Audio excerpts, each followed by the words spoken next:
Cordial saludo para los oyentes que a esta hora nos escuchan. Le damos la bienvenida a usted que en este momento sintoniza 11:30 AM. Este espacio que a partir de este momento empieza después de las 7 de la noche se llama Hombres sin Excusas. Les damos la bienvenida, gracias por sintonizarnos. Pueden remitirse también al canal de YouTube, pero también lo pueden hacer a través de nuestra página de Facebook, estamos en vivo, y descargando la aplicación en www.fuegoam.com.co es la oportunidad para que nos escuche a nivel digital. Bueno, un abrazo para todos. Los invitamos para que a partir de este momento comenten en el 322-729-1386, la línea habilitada para que usted deje sus aportes, para que pueda compartirnos sus testimonios y interactuemos ahí los dos con este número de celular, pero también con lo que vamos a estar tocando el día de hoy. Hoy vamos a estar hablando sobre el abuso y es un tema bien especial, muy fuerte, pero también es un tema de actualidad. ¿Cuántas personas a esta hora pueden estar viviendo una situación similar? Bueno, eso vamos a estar hablando en la noche de hoy. Invito también a Jason Reyes, que está con nosotros en este momento. Hola, Jason. Hola, Juan, un placer estar aquí de nuevo. Buenas noches a la mesa de trabajo y a los que nos escuchan hasta ahora y nos ven, ¿no? Por redes, por todo lado estamos. Claro que sí. Invitamos dos panelistas que nos van a traer un tema muy especial y es la parte legal de lo que vamos a estar hablando. Y comenzamos. Tengo a mi izquierda el doctor Elkin Moreno, que está con nosotros. Un saludo, doctor Elkin. Juan Manuel, Jason, doctor Álvaro, muy buenas noches y a toda la audiencia de este gran ministerio de Fuego AM. El tema, como usted lo propone, Juan Manuel, es muy controversial, es de actualidad y es algo que las personas a diario están padeciendo. Así es. Saludo también al doctor Álvaro Correa, está con nosotros acompañándonos como panelista en esta noche. Un saludo, doctor Correa. Muy buenas noches, Juan, Jason, doctor Elkin, y saludo especial a la audiencia que a esta hora nos sintonizan por esta prestigiosa emisora. Sí, como lo dijo el doctor Elkin, este es un tema bastante candente, de mucho cuidado y que en algún momento afecta a nuestra sociedad colombiana y mundial. Claro que sí. Bien, planteemos de acuerdo a una situación que se presentó hace poco, es un video que empezó a circular el 28 de febrero y se hizo viral ese video. Hablamos específicamente de lo que vimos cuando el Dalai Lama se acerca a digamos, hablar con las personas, está sentado en una mesa de trabajo, de repente dando una alocución, y se acerca un niño que quiere abrazarlo, que de pronto quiere conocerlo, es su máxima representación tal vez de autoridad espiritual, y lo que generó ese video empezó a demostrar la situación que hoy queremos plantear, y es como un líder espiritual, hablando específicamente de este hombre, el Dalai Lama, un líder espiritual tibetano, lo que hizo fue que después de que se conoció este video en donde le besa al niño en la boca, le pide que chupe su lengua, pues uno inmediatamente ve a los ojos de Occidente, a nuestros ojos, pues un acto aberrante, que es un asunto donde creo que nos genera a nosotros cierto tipo de molestia o de incomodidad, pero si lo vemos a la luz del pueblo tibetano, seguramente para ellos tiene una connotación completamente distinta a la de nosotros, pero planteémoslo a la luz de la palabra. Esto tal vez es un tema bien álgido, es bien difícil y creo que es necesario que lo hablemos, por eso hoy vamos a estar planteando este tema, pero inicialmente quiero, Jason, que me cuente desde su punto de vista cómo percibe lo que nos dimos cuenta a través de las redes sociales con este video. Bueno, como decía Juan, es algo complicado por la cuestión cultural, pero yo creo que no importa la cultura, no importa la sociedad en que se viva, un niño para mí es intocable. Un niño, o sea, es una persona inocente, una personita inocente. Este niño quizás creció admirando al Dalai Lama por su cultura, por su familia. Le dijeron que esta persona era la autoridad máxima en cuestión pues religiosa. Entonces quizás el niño lo vio inocentemente, pero desde mi punto de vista, personal, creo que no es algo que yo aprobaría, no es algo que yo justificaría jamás porque es un niño. Claro. Estaba haciendo una ilustración con respecto al tema de este hombre llamado Tenzin Gyatso, que es el nombre original de este Dalai Lama. Es el 14º en la línea de sucesión y estaba pues haciéndome como una idea del motivo a través del cual ellos logran tener esa, digamos, esa investidura de Dalai Lama, y es que siendo él la representación máxima de la autoridad para el pueblo tibetano, pues uno se da cuenta efectivamente de lo que representa. Es un líder, autoridad, intocable. El acercarse a él tal vez para ellos lo ven como una especie de privilegio. Acercarme yo a un hombre con esta investidura, de pronto para el niño se convirtió en ese momento como si fuese el acercarse a un hombre que nunca pensó tenerlo tan cerca. Pero nunca nos imaginamos la reacción de esta persona, de cómo puede reaccionar el hombre como tal. Y planteo este tema, doctor Elkin, para comenzar a dilucidar con respecto a la situación legal que puede representar una autoridad a nivel de familia, de cómo una persona siendo autoridad en casa puede cometer este tipo de situaciones o de actos y lamentablemente a veces no son visibles. ¿Eso lo ha percibido en el ejercicio de su carrera? Sí, en el ejercicio de la carrera hemos visto casos, y aquí es donde nosotros vemos esos delitos sexuales como un fenómeno criminal, ¿no? Que pueden parecer inocentes en algunas circunstancias, pero son delitos sexuales como una expresión de ese fenómeno criminal que vienen a vulnerar, a atacar, a interferir y a afectar a cualquier persona de sexo y edad. Y en este caso particular que está planteando la mesa de trabajo, Juan Manuel, a un niño menor. Yo también he tenido la oportunidad de ver los videos y el niño tiene como entre 10, 12 años. Más o menos. Y si lo traemos aquí al panorama nacional, es de un Occidente. niño, es un niño, Claro. es un niño, ni siquiera es adolescente, y hay unas connotaciones legales muy complejas. Y lo que usted mencionaba, nosotros podemos ver los escenarios de ocurrencia precisamente de estos actos reprochables, como lo decía Jason, ¿no? Que para Jason es un acto que dice, no, yo no estoy de acuerdo, y efectivamente legalmente es un reproche y aquí es donde vemos esos escenarios de ocurrencia, como son los escenarios interfamiliares, escenarios escolares, escenarios laborales, escenarios virtuales y escenarios donde, como vemos en este caso, la sociedad que acude a una creencia, pues también ven vulnerados sus derechos. Claro. También se ven los escenarios deportivos, ¿no? Claro, claro. Digamos que no está de más el hecho de pensar que en cualquier rol, en cualquier circunstancia, en cualquier momento se puede presentar un tema de estos. Y creo que, doctor Correa, viendo la magnitud de lo que representó este video y la consecuente pérdida de valores de las personas, entendemos lo siguiente, y es cómo se percibe desde el punto de vista legal un acto como estos difundido a nivel nacional, a nivel internacional, por medio de la televisión, de las redes sociales. ¿Cómo lo ve usted en el marco legal? Juan Manuel, sí, efectivamente, pues sin el ánimo de irrespetar las creencias religiosas, pues obviamente desde el punto de vista legal, aquí desde el occidente o en la parte legal nuestra colombiana, pues obviamente es un acto totalmente reprochable, porque es que al menor de edad en ningún momento, o sea, no hay cabida para que sea víctima o sea objeto de tocamiento o de abusos sexuales. Entonces, desde todo punto de vista del marco legal penal nuestro colombiano, pues obviamente tiene unos artículos muy especiales, tiene un contenido muy especial en normativa que protege en todo momento a esos menores que son víctimas muy posiblemente de estos actos o de estos abusos sexuales por partes de personas que tienen una posición dominante.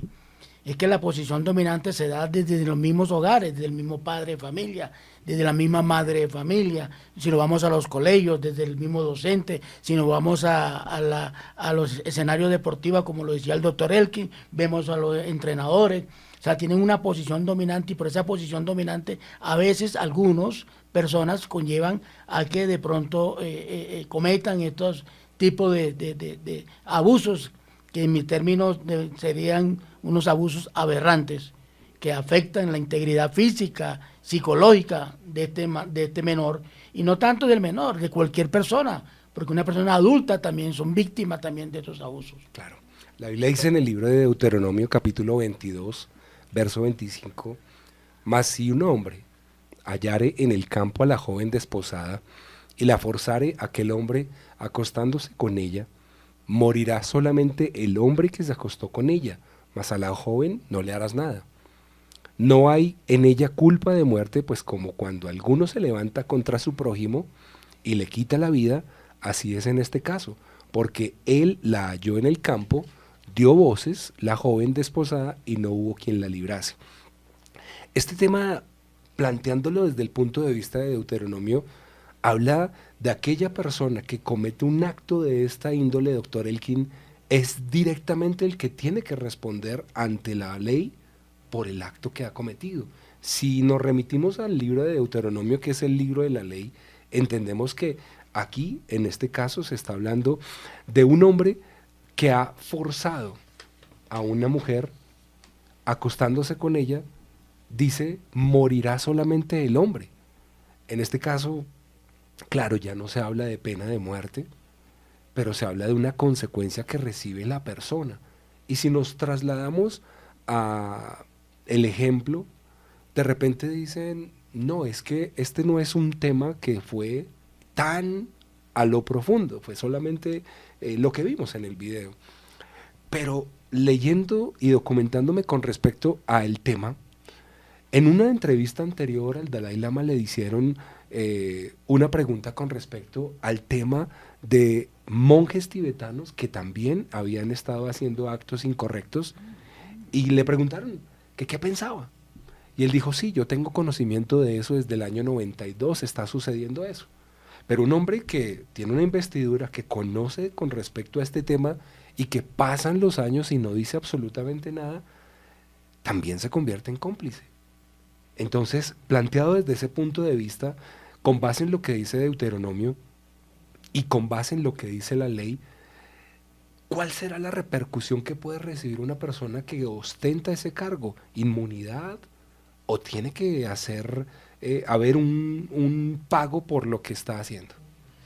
Juan Manuel, usted ha hecho un tema muy importante, y es que aquí tenemos en materia penal, en el caso colombiano se conocen unos términos que son el determinador, el coautor y la posición de garante y el victimario, ¿sí? Porque cuando nosotros hablamos del victimario, es lo que dice el libro de Deuteronomio que usted leyó, que es la persona que accedió carnalmente a esa joven que está desprotegida.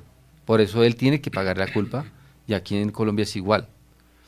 Pero cuando usted me expone el tema de la permisividad, en este caso el Dalai Lama, como esa autoridad que conoce de que, digamos, sus feligreses o sus seguidores incumplan o irrumpan en esas circunstancias y en esas actitudes aberrantes, como dijo el doctor Correa, él está en una posición de garante y debe garantizar los derechos de las víctimas.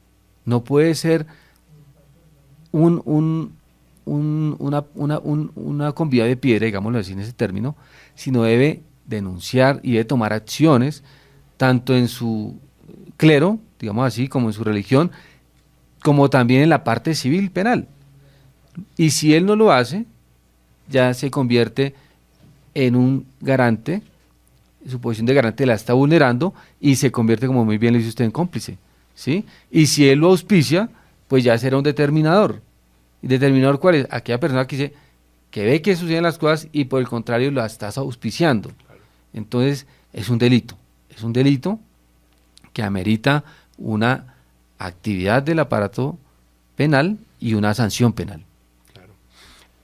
vamos a plantear ese tema desde el punto de vista tanto legal como espiritual, porque obviamente muchas personas nos están escuchando, nos están viendo y pueden pensar, pero es que eso no solamente sucede en Oriente, eso no solamente sucede allá, en el pueblo tibetano, eso puede pasar acá, en las iglesias, en Bogotá, en Colombia.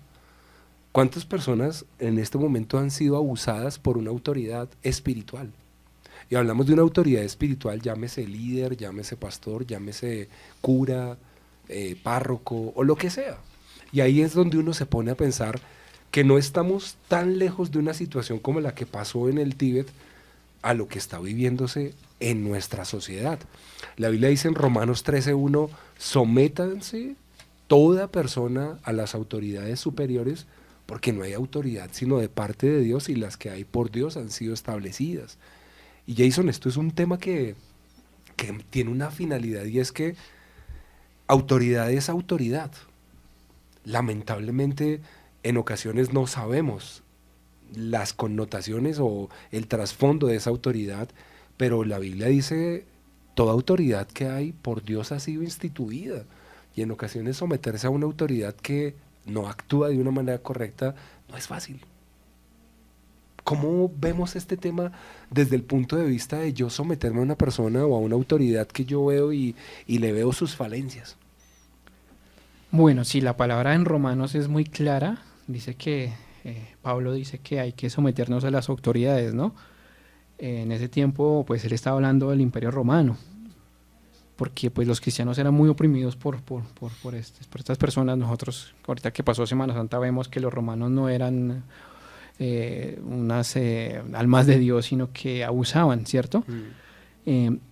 Pero entonces sí como que nos encontramos en ese dilema de cómo así, o sea, no importa si la autoridad abusa, tenemos que someternos, pero yo también veo en la palabra que Pablo, que era el que decía que nos sometiéramos a las autoridades, llegaba hasta un punto. No vi nunca a un Pablo renegando de Jesucristo, de su fe, porque el Imperio Romano se lo dijera, ¿cierto? Porque era una época donde le decían, si usted no niega a Jesús, usted muere, usted es torturado, ¿cierto? Y no veo ningún Pablo, ni ningún Pedro, ni a un Juan, ni a un Esteban que murió por Jesús, por el nombre de Jesús. Nunca había ninguno de ellos, de los que decían que hay que someterse a las autoridades, nunca los vi vendiendo sus principios, vendiendo su fe, vendiendo lo que es la doctrina cristiana, lo que es su santidad. Nunca los vi vendiendo su santidad a las autoridades, negando su fe. Ellos murieron por su fe. Entonces esto me dice a mí que sí hay que someterse a las autoridades porque son puestas por Dios. Pero cuando ya se trata de la santidad, de romper las reglas de la palabra de Dios, hasta ahí llega la autoridad. Yo no voy a romper las reglas, lo que me ha enseñado la palabra, lo que he recibido de Dios, lo que dice la palabra, lo que es los 10 mandamientos, la ley, el amor al prójimo. Yo no voy a romperlo porque la autoridad me lo dice. Entonces creo que llega hasta un punto este consejo de Pablo, ¿no? Que es que sometámonos a las autoridades. Llega hasta cierto punto y donde empieza a romper mis reglas de santidad y de moral que yo tengo, hasta ahí llega. Entonces hay cosas que no se deben admitir, así la autoridad lo diga, porque van en contra de Dios, ¿no? Claro. Y esta parte del abuso a los menores, a los niños, creo que la palabra está totalmente en desacuerdo. Desde el Génesis hasta el Apocalipsis no está de acuerdo con que estas situaciones se den. Claro. Entonces pienso que hasta ahí llega el respetar a las autoridades, hasta un punto. De ahí para allá, pues creo que tenemos que poner un límite. Sí. Doctor Correa, planteando este tema desde este punto de vista, en donde dice sometámonos a todas las autoridades porque las que hay por Dios han sido establecidas, entendemos el hecho de que ¿cómo someterme yo a una autoridad incorrecta sabiendo que es una autoridad? Y en el ejercicio de su carrera, ¿en cuál rama del derecho es especialista, doctor Correa? En derecho penal y derecho disciplinario. Una persona que llega a su despacho o que le solicita una asesoría con respecto a un tema puntual en esa área, que dice, mire, siento que lo que me están haciendo a mí está vulnerando o violentando mis derechos y lamentablemente es mi jefe, es mi papá, es una persona pues que yo estoy subordinado a esa persona. ¿Cómo puede la persona hacer algo, entre comillas, que atente ante la autoridad a la cual le debe respeto? Pero lamentablemente se está pasando ya del límite. Esa persona dirá, si yo denuncio, me sacan del trabajo. Si yo hago algo, me quedo sin papá. Claro, es una dicotomía porque uno no sabe qué hacer, pero en este caso, desde el punto de vista imparcial de la ley, que obviamente hay que acatarlo, ¿cómo se puede llegar al punto de poder decir lo que dice Romanos 13:1, donde dice que yo me debo someter a todas las autoridades, pero en este caso, las autoridades, si yo tomo una determinación, me puede acarrear una consecuencia? Ok, Manuel, mira, es que en principio hay una relación especial de sujeción entre la administración y los administrados. Sí, un poquito más cerquito del micrófono, doctor. Sí, no, siga. Entre esa relación especial entre la administración y los administrados, pues obviamente da como ese cordón de, digámosle, de obediencia y de sumisión.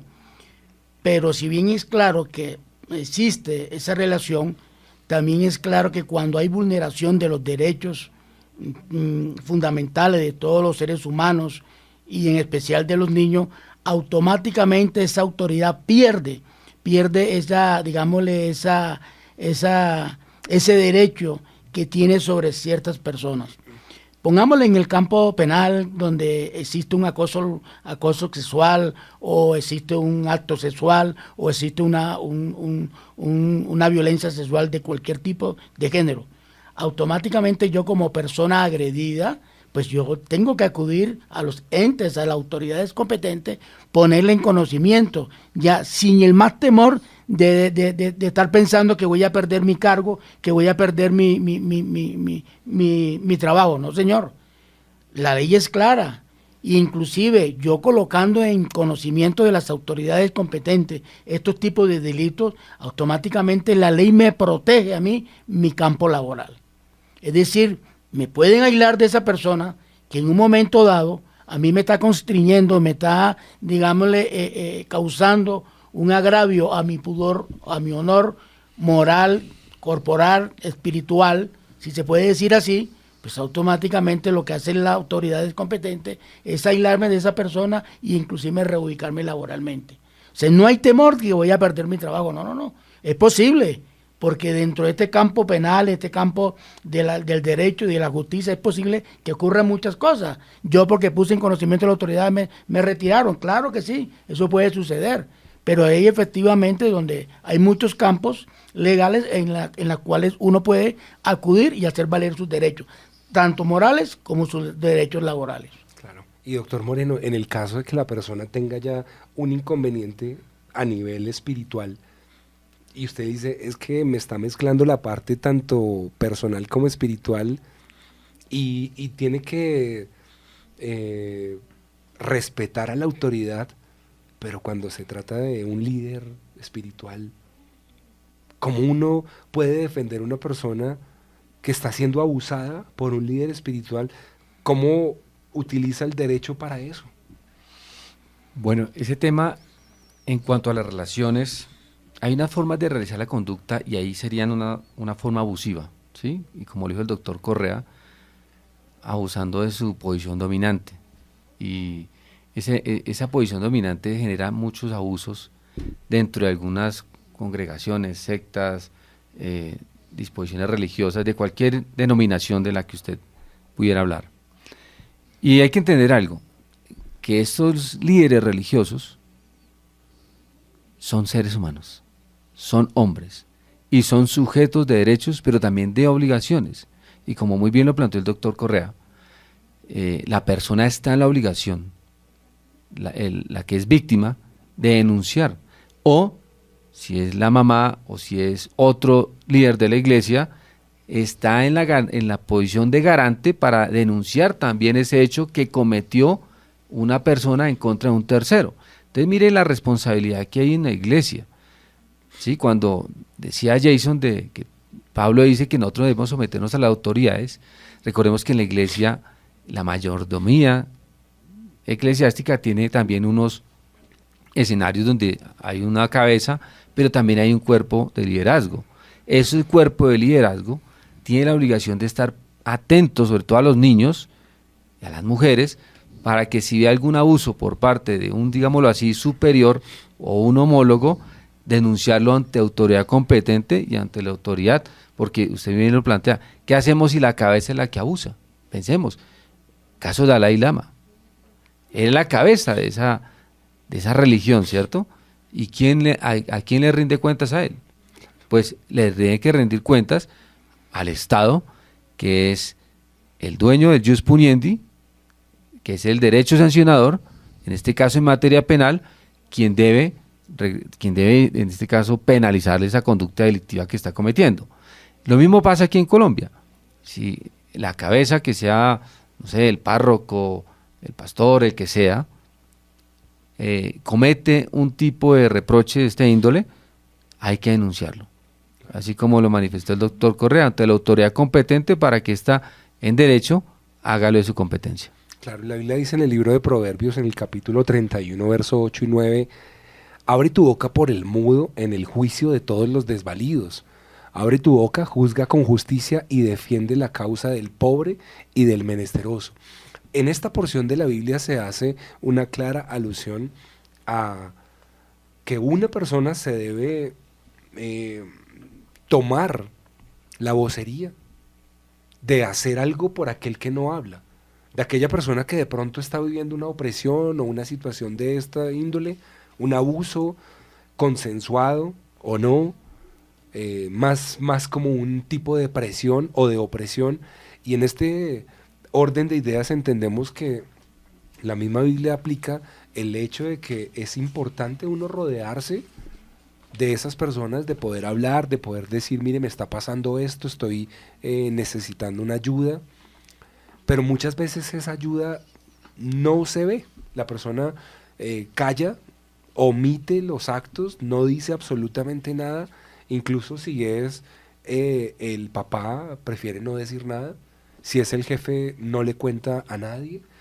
Jason, esto es un tema que de verdad nos pone a nosotros a pensar si estamos rodeados de abusadores, pero lamentablemente escudándose detrás de un título o una autoridad, en ocasiones pasan desapercibidos, y esto es de años, y eso está generando el hecho de entender que muchas veces se calla por miedo, que muchas veces se calla por temor a lo que el doctor Correa decía, me pueden sacar del trabajo, pero yo tengo una protección, una jurisprudencia, y entiendo que eso nos avala, nos cubre, pero ese desconocimiento en ocasiones hace que las personas no digan nada.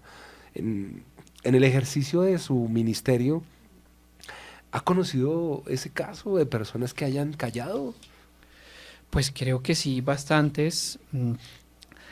El mundo está cambiando, y una de las ventajas de que el mundo esté cambiando en la forma tecnológica es que hoy en día estos casos son más argumentables, ¿no? Más documentables, como el caso del Dalai Lama hace unos 15, 20 años, 25 años.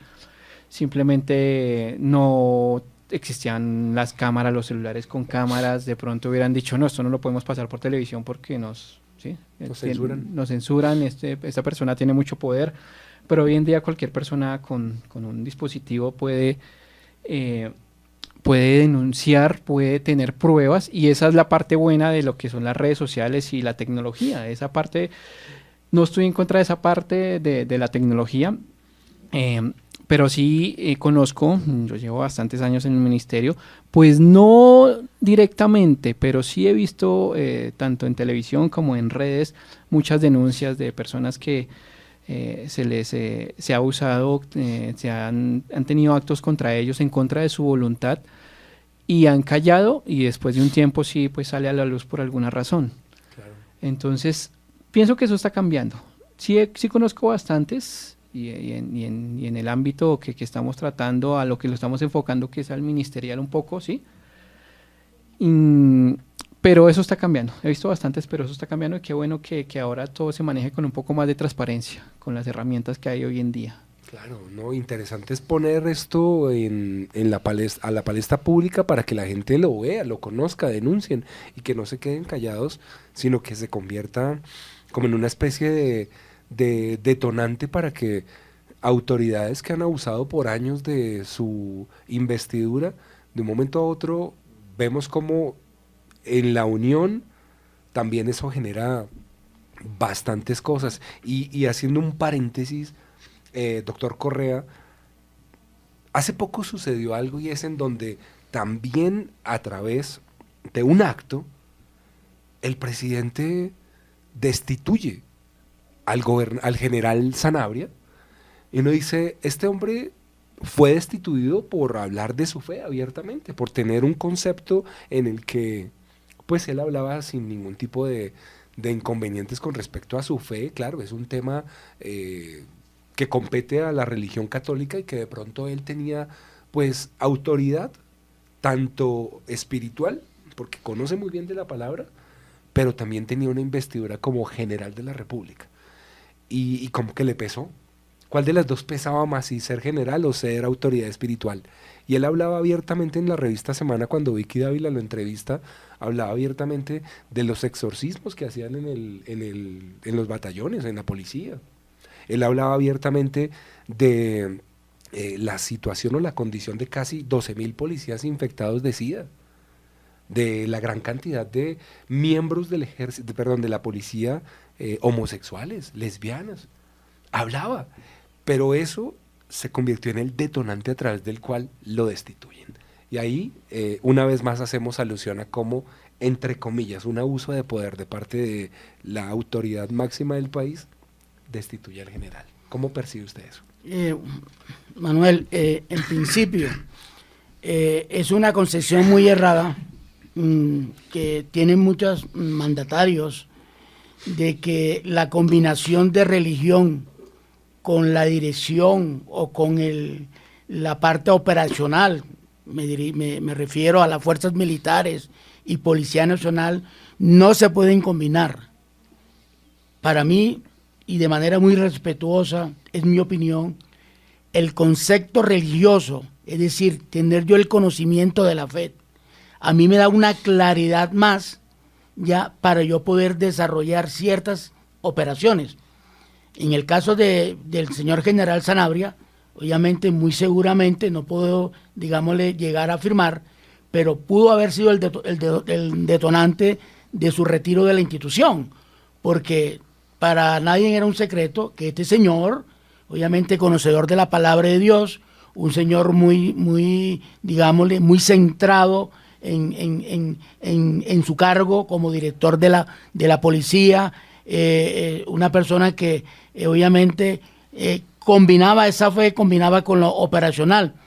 Entonces, en ningún momento para mí no es obstáculo de que porque yo sea conocedor de una fe o sea conocedor de una religión o tenga profundo conocimiento de una religión pueda afectar mi parte laboral. No. Lo que pasa es que allí hay muchos intereses creados, muchos intereses, digámosle, políticos, muchos intereses de todo tipo, ya sin digámosle, llegar a profundizar.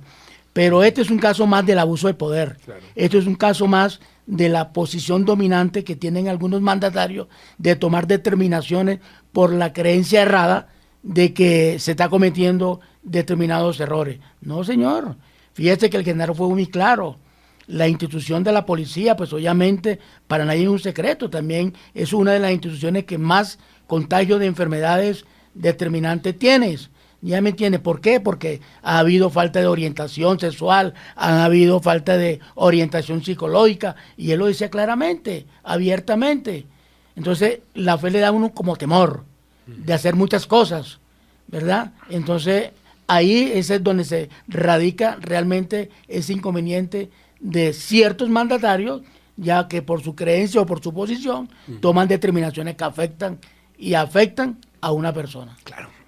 Eso lo vamos a estar planteando en el segundo segmento. Ya es momento de hacer una pausa para escuchar música. Creo que pasamos de una autoridad como lo que hablábamos del Dalai Lama, una autoridad espiritual, a hablar de otra clase de abuso a nivel gubernamental, de cómo el presidente, utilizando su poder de primer mandatario del país, hace lo que hace. Y aunque lo tocamos por encima, de eso lo vamos a estar hablando en el siguiente segmento, basados en la palabra obviamente, porque pues la idea es que estos casos o esta situación que sucede alrededor del abuso de poder, hay ocasiones en donde el abuso es sexual, hay ocasiones en donde el abuso es una presión para coaccionar a que la persona haga o deje de hacer cosas, pero hay otro tipo de abusos que seguramente a la luz de la palabra para nosotros también tiene una connotación especial y por eso estamos hoy apoyados en el doctor Elkin Moreno, el doctor Álvaro Correa, que a través de su conocimiento de las leyes nos están a nosotros abriendo un panorama que de repente nosotros podemos pensar que hasta aquí llega nuestra parte espiritual, pero cuando se convierte en algo que ya transgrede nuestra parte espiritual y se convierte en una parte legal, eso es lo que en ocasiones nosotros no sabemos. Es mejor callar antes que meterme en un lío. Es mejor que yo me quede callado antes de que me vaya más mal y después me saquen o algo así por el estilo. Eso lo vamos a estar trabajando en el siguiente segmento. Ya volvemos. No se le olvide, 322-729-1386 es la línea de WhatsApp para que ustedes sigan dejando sus impresiones, pero también nos pueden escribir en el chat de Facebook y en el chat de WhatsApp y en el chat de YouTube. Ahí hay su caja de comentarios, nos pueden contar qué es lo que piensan de este tema. Vamos a hacer una pausa. Ya volvemos. Esto es Hombres sin Excusas.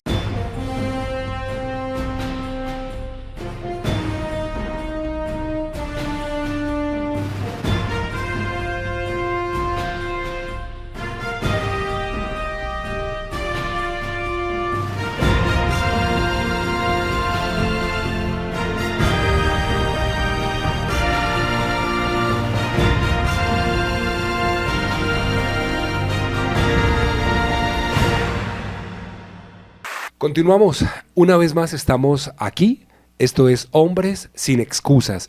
Le damos las gracias a todas las personas que continúan todavía unidos a este programa. Si por alguna circunstancia usted conoce a alguien que necesariamente tiene que enterarse de un tema como este o que tal vez está viviendo algo similar, invítelo a que se una a nuestra programación. Aquí estamos a través de Fuego AM, esto es 11:30 AM. 11:30 AM. Nos puede escuchar también por fuegoam.com.co y en este momento transmitiendo en vivo a través del canal de YouTube y también la página de Facebook de la emisora.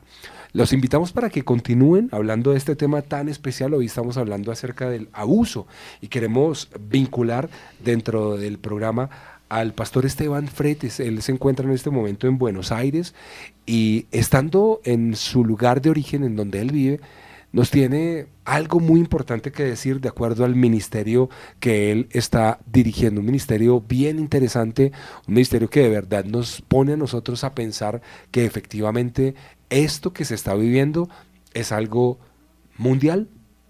Desde cualquier punto de vista, en todo lugar, en todas las latitudes, se está viviendo un asunto similar y es el abuso. Pastor Esteban, un saludo, buenas noches, bienvenido a este programa Hombres sin Excusas. ¿Qué tal? Buenas noches, Dios te bendiga y bueno, es un gusto poder estar con ustedes. Claro, bueno, pastor, hablemos un poquito del tema del abuso. ¿Cuál es el alcance o la proyección que ustedes tienen en este ministerio que de verdad que nos pone a nosotros a pensar en la situación que se está viviendo, que aquí en Colombia se vive, en Argentina se vive, pero prácticamente nos basamos en lo que sucedió con el Dalai Lama y es la demostración de un abuso de una autoridad que es puesta en evidencia a través de un video y que nos generó a nosotros, pues, todo tipo de reacciones. Desde su punto de vista, ¿cómo ve esta situación, pastor? Bueno, indiscutiblemente, si lo vemos desde el lado eclesiástico, la palabra ya lo afirma, ¿no? Que en los últimos tiempos a lo malo se le llamará bueno y a lo bueno se le llamará malo, ¿no? Lo primero que tenemos para considerar las diferentes clases de abuso, pero vayamos a un abuso que es muy triste, que es el abuso infantil, ¿no? Vayamos a esa parte donde se ejerce esa violencia hacia los niños. Cuando pasamos la pandemia, la famosa pandemia que sufrió el mundo, se hablaban de las diferentes olas, no sé si usted se recuerda, que decía, bueno, ahora va a venir la primera ola, la segunda ola, ¿se acuerda de aquella frase? ¿Me está Sí, escuchando? sí, sí, claro. Bueno, entonces ahora tenemos que observar lo que está sucediendo, por ejemplo, en Europa, lo que está sucediendo específicamente en Inglaterra, donde las leyes en favor de la libertad de expresión sexual y todo eso está trayendo que en los colegios se puedan trabajar el tema de la liberación sexual. Y entonces la información que tenemos nosotros es que eh, la cantidad de abuso ha aumentado tremendamente por el hecho de que a los niños se los instruye en el colegio y los mayores en sus hogares, diferentes personas, manipulan eso para poder abusar a los niños. Los niños no saben si están haciendo un ejercicio escolar o si realmente están siendo abusados. Aunque parezca así de cómico, es así de siniestro lo que está sucediendo y indiscutiblemente es el trabajo de liberar la pedofilia es a nivel mundial. Entonces, tenemos que estar atentos nosotros como iglesia, como personas de fe, personas que practicamos la moral y el valor establecido por Dios, que esas cosas indiscutiblemente van a impactar en nuestra querida América, ¿no? Y, o sea, ya está, pero eso también se viene para aquí, para nuestra tierra. Claro. Algo que nosotros hemos visto a lo largo de estos días es las diferentes reacciones que ha suscitado este hecho y que de una u otra manera la visión que tenemos en Occidente no es la misma que seguramente el pueblo oriental tiene, el pueblo, los que viven allí, quienes están amparados bajo esta espiritualidad de los tibetanos. Creo que en este caso se entiende, pastor, el tema desde el punto de vista cultural que nos llega a nosotros a través de un video, pero digamos que yo traslado el tema al hecho de qué estaba sucediendo en ese momento mientras estaba grabando ese video. Y me remito a las risas del público que estaba acompañando este momento. Y uno perfectamente puede decir, pero ¿por qué estas personas viendo una situación como esta situación es tomada desde el punto de vista jocoso, con risas, con incluso interpretaciones de aceptación, y después sale un comunicado donde dice, no, es que al Dalai Lama le gusta jugar y hacer bromas y acercar a las personas a través de ser muy, muy afable, pero creo que esto es una situación que desde nuestro punto de vista lo vemos como algo que de repente se genera a través del abuso y es lograr que la persona se sienta cercana a esa autoridad con el propósito de poder doblegar su forma de ser, su forma de actuar, su forma de comportarse, simplemente como una presión. ¿Cómo percibimos esto, Pastor Fred?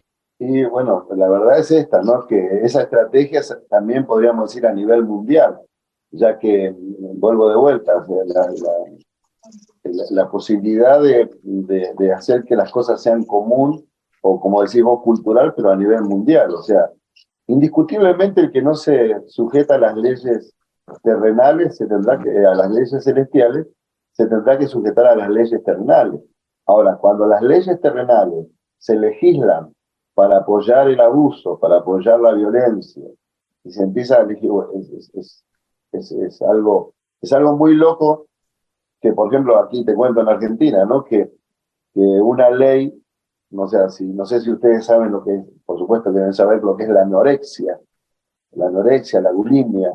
Cuando una persona está padeciendo eso, es porque se mira en el espejo y se ve una imagen distorsionada, o se ve extremadamente gorda y ve como esa persona se está destruyendo porque deja de comer, se provoca vómitos y todo eso. Entonces vemos que eso realmente es tremendo y que hace el médico, lo envía a un tratamiento porque se autopercibe, como se llama, gorda, y en realidad hay una distorsión y se está matando, se está autodestruyendo. Ahora, qué curioso que hay leyes que aprueban a aquellos que se autoperciben de diferentes identidad sexual y con niños, hablando de los niños, ¿no? Los grandes, cada uno es responsable de sus decisiones, pero los niños, y apoyar esas leyes y invertir dinero para que desde niños ya puedan hacer una transformación de algo que en realidad es una distorsión pero hoy se legisla y hay leyes que aprueban eso. Entonces es importante, porque esto ya se viene padeciendo en Europa, pero a la misma vez se padece y se está empezando a padecer aquí en nuestra querida América.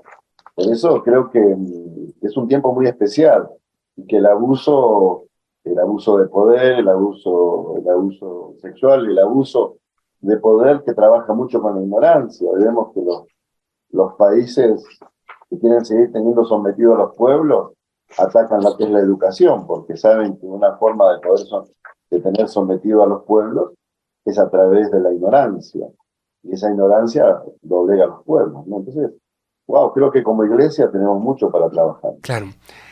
Estoy acompañado de dos abogados que en este momento nos están haciendo esa asesoría o el acompañamiento con respecto al marco legal, que de una u otra manera llega un momento en donde la parte espiritual no es que pase a un segundo plano, sino que transgrede esa línea invisible y ya se convierte en algo que legalmente ya no es visible de manera correcta.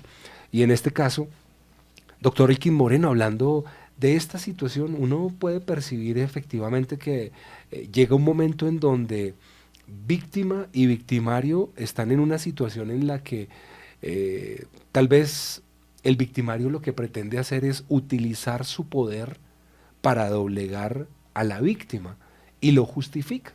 Es justificable a través de su accionar, donde no hay ningún tipo como de quién lo gobierne o quién le diga qué puede hacer y qué no puede hacer. Y en este caso, pues entendemos que la situación puede tornarse un poquito difícil porque muchas veces las personas dicen, es que él tiene tanto poder que no le va a pasar nada, que puede hacer lo que quiera y va a quedar parado. Siempre va a terminar en la misma posición y el que lleva las de perder soy yo, que no tiene ningún tipo de autoridad.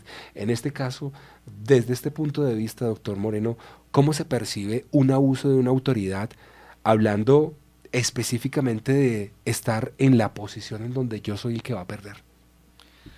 Pues en este caso, como usted lo plantea, Juan Manuel, el abuso de autoridad complementa como un agravante en materia penal por la posición dominante que tenga contra la víctima.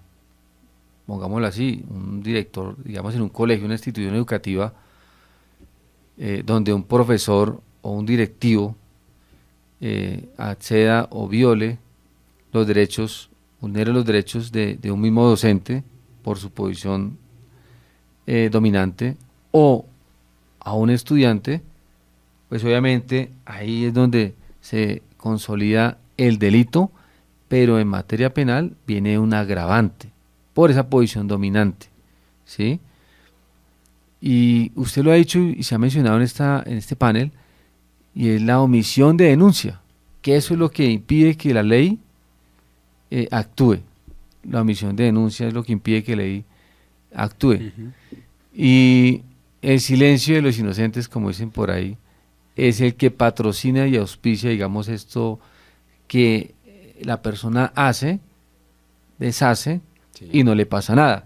Y es donde nosotros miramos que dentro de esos escenarios de ocurrencia hay una caracterización del agresor, y nosotros, por ejemplo, vemos aquí que esa caracterización del agresor, como usted lo puede ver, son, por ejemplo, un miembro de un grupo armado al margen de la ley, que sin ser autoridad legal, por tener un arma en la mano, está haciendo, es una característica, ¿sí? Y eso ha pasado mucho, por ejemplo, en Colombia. También está el médico o el personal del cuidado de la víctima. Pensemos en un médico, hemos visto cómo en un estado de indefensión total de una víctima que está en un estado de inconsciencia por una intervención médica, esa persona es vulnerada en su intimidad por parte de alguien que hace parte de ese grupo asistencial de medicina. O los de cuidado, hay personas que violan a las otras personas que, digamos, tienen un síndrome de Down o están cuidando un menor de edad o un mayor adulto. Entonces, estas caracterizaciones de la agresión, pues obviamente vemos cómo impacta para que haya una finalidad de la acción. Y aquí destacamos 3 finalidades. Que la finalidad de una puede ser asociada a un control social por un temor u obediencia. Y eso suele suceder en las entidades donde las personas confluyen, como una iglesia, por ejemplo. También vemos la finalidad asociada al temor en el marco de un conflicto armado, que ahí donde nosotros vemos y observamos a un miembro de un grupo armado, inclusive puede ser también estatal, donde abusando de su investidura, abusa, violenta los derechos de las otras personas. Y la otra es la finalidad de obtención de satisfacción sexual personal o de terceros, ¿sí?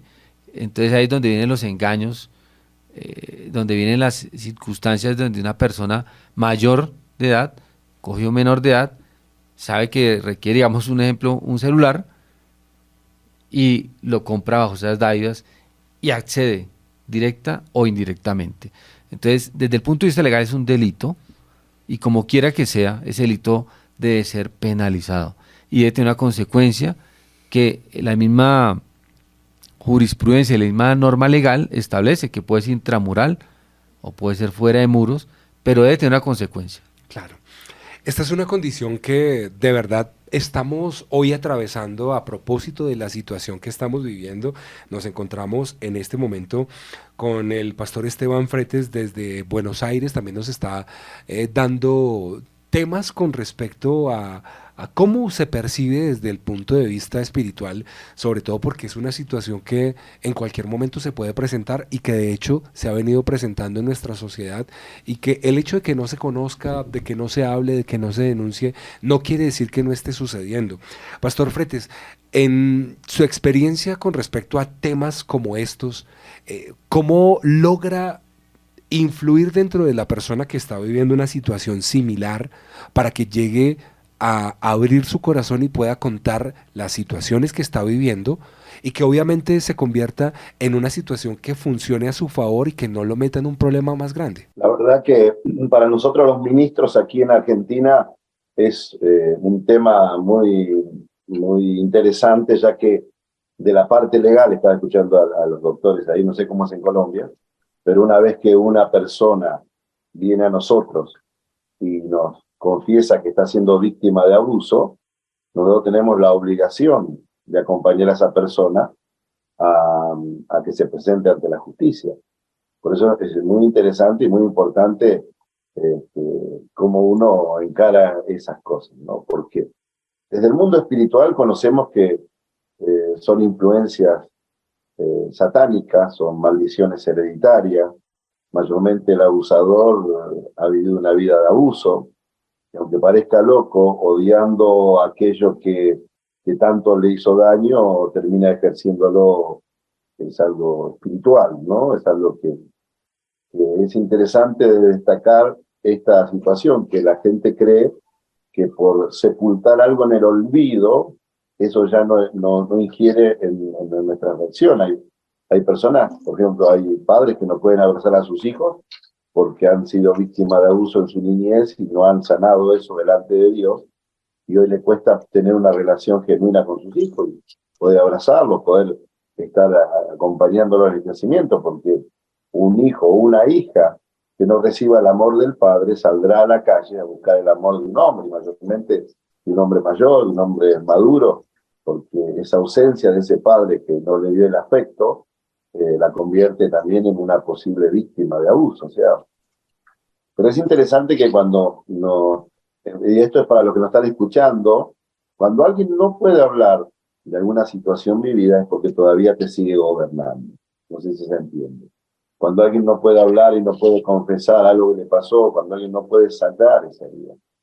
Por más que el abusador o el violento ya esté quizás bajo tierra, pero si uno no trabaja con eso, indiscutiblemente va a afectar tu relación para con los otros. Por eso es importante ese seguimiento ante estos casos, y bueno, y también es bastante especial el hecho de que cuando alguien confiesa que está siendo víctima, indiscutiblemente uno lo tiene que llevar ante la justicia. Bueno, viene el perimetral, viene a veces el hecho de que se necesita sacar a la familia del entorno porque está cerca de los parientes que se levantan.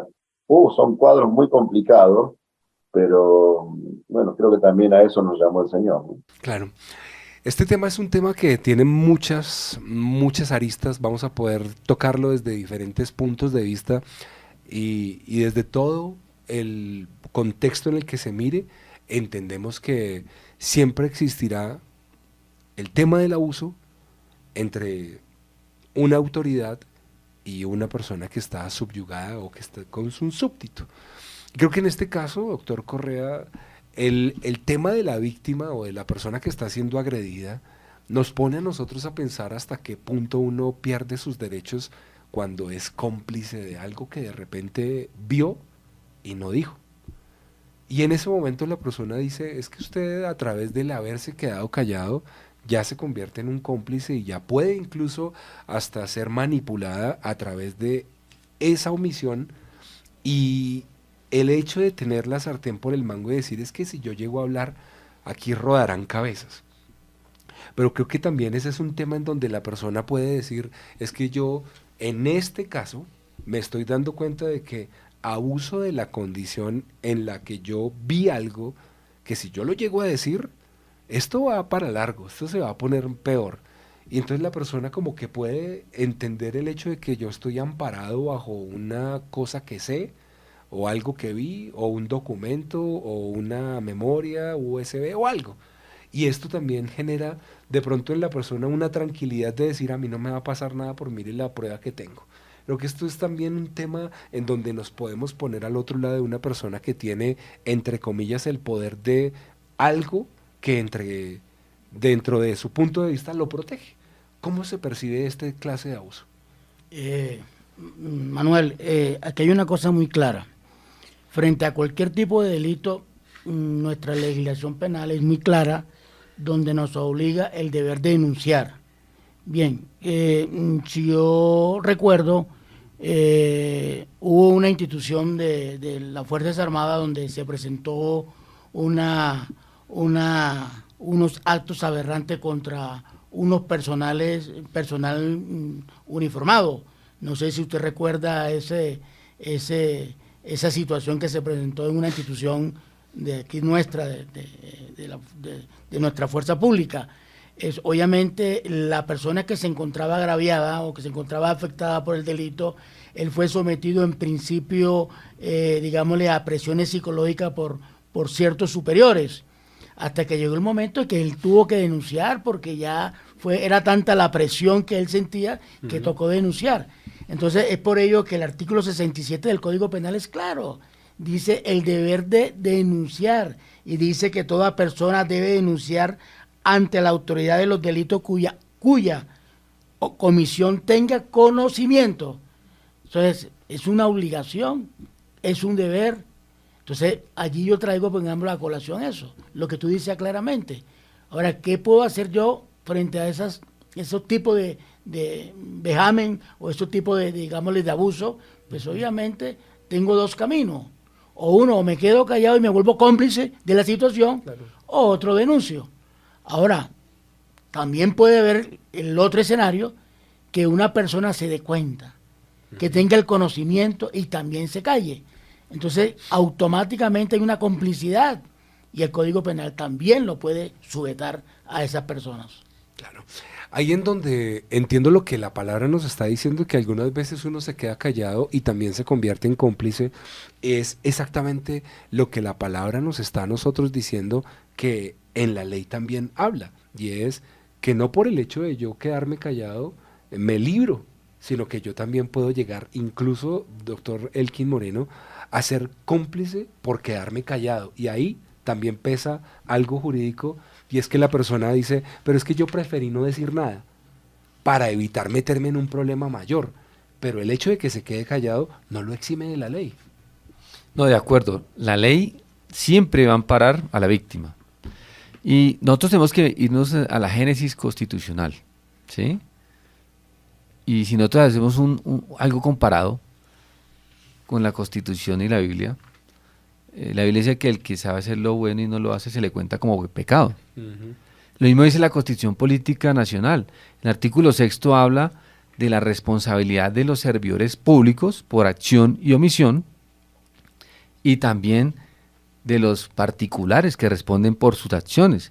Y estas acciones pueden ser esa omisión de no informar, de no dar cuenta de un delito que está afectando en la vida, integridad y honra de una persona y más de un menor de edad. Yo quiero también aprovechar este espacio, Juan Manuel, para decirles a la audiencia de que no hay que quedarse callados, porque la misma ley establece la imprescriptibilidad o que no termina de perseguirse el delito cuando se trata de menores de edad. Y eso hay que tenerlo muy claro, porque a veces dicen, no, es que a mí me violaron cuando tenía 12 años y ya tengo 20, ¿qué puedo hacer?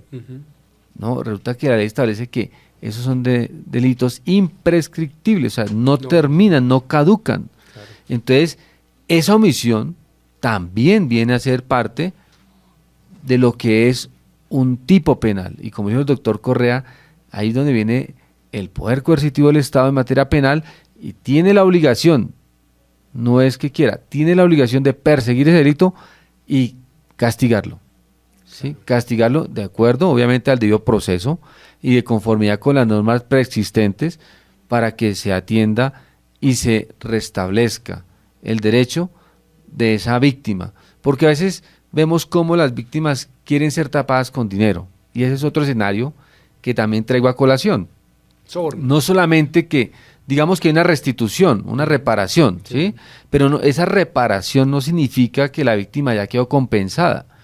Y aquí es donde nosotros también podemos mirar que esa persona cómplice, como usted bien lo cita, y que esa persona que se queda callada, tiene una connotación penal y necesita y debe ser tratada penalmente para que bajo el imperio de la ley y la Constitución y las leyes sea reprochado su conducta y se tomen las acciones legales pertinentes. Y pues se hará una sanción penal de acuerdo a la norma.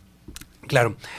A esta hora hacemos una muy corta pausa y después de la pausa vamos a volver con un tema que le quiero plantear al pastor Esteban Fretes para que nos acompañe en el siguiente segmento a hablar de algo que está escrito en la Biblia y que para nosotros es un claro ejemplo de cómo se abusó de un poder teniendo en cuenta lo que representaba para Amnón ser el hijo de David, abusando claramente de su hermana Tamar. Eso lo vamos a hablar en unos minutos, pastor, y creo que va a ser bien interesante porque también habla acerca de una manera a través de la cual el abuso generó maldiciones consecuentes.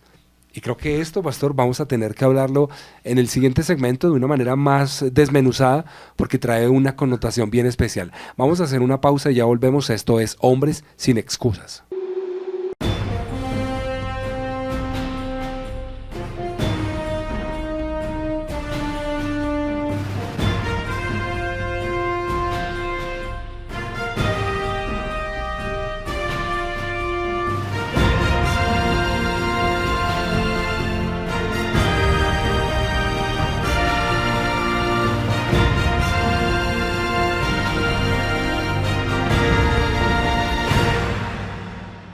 Volvemos, esto es Hombres sin Excusas y antes de escuchar música habíamos dejado un tema planteado con el fin de estar hablando acerca de algo que también en la Biblia se registra y es un tema de abuso, pero abierto, frontal, directo, y la Biblia lo habla de una manera bien especial porque en 2 de Samuel capítulo 13 dice: aconteció después de esto que teniendo Absalón, hijo de David, una hermana hermosa que se llamaba Tamar, se enamoró de ella, Amnón, hijo de David, y estaba Amnón angustiado hasta enfermarse por Tamar su hermana, pues por ser ella virgen le parecía a Amnón que sería difícil hacerle cosa alguna.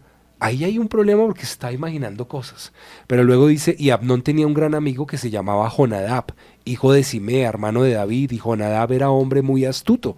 O sea, cuando se trata de hacer algo, siempre hay una persona cercana que o es un cómplice. Y le dijo: hijo del rey, ¿por qué de día en día vas enflaqueciendo así? ¿No me lo descubrirás a mí? Y Amnón le respondió: yo amo a Tamar, la hermana de Absalón, mi hermano. Y Jonadab le dijo: acuéstate en tu cama y finge que estás enfermo, y cuando tu padre viniera a visitarte, dile: te ruego que venga mi hermana Tamar para que me dé de comer y prepare delante de mí alguna vianda, para que al verla yo la coma de su mano. Se acostó pues Amnón tal como el hombre le había dicho, y ahí comienza una trama cuando David envió a Tamar a su casa diciéndole, ve ahora a la casa de Amnón, a tu hermano, y los consiguientes hechos que están registrados ahí en la palabra, Pastor Freites. Creo que este es un tema en donde el hombre primero utilizó la fuerza para poder violentar a su hermana. La Biblia lo dice de una manera muy escueta y muy gráfica, en donde dice en el versículo 14, entonces respondió ella, no, hermano mío, no me hagas violencia, porque no debe ser así en Israel, no hagas tal vileza. Y ese versículo 14 nos demuestra la manera a través de la cual este hombre utilizó la fuerza para violentar a su hermana.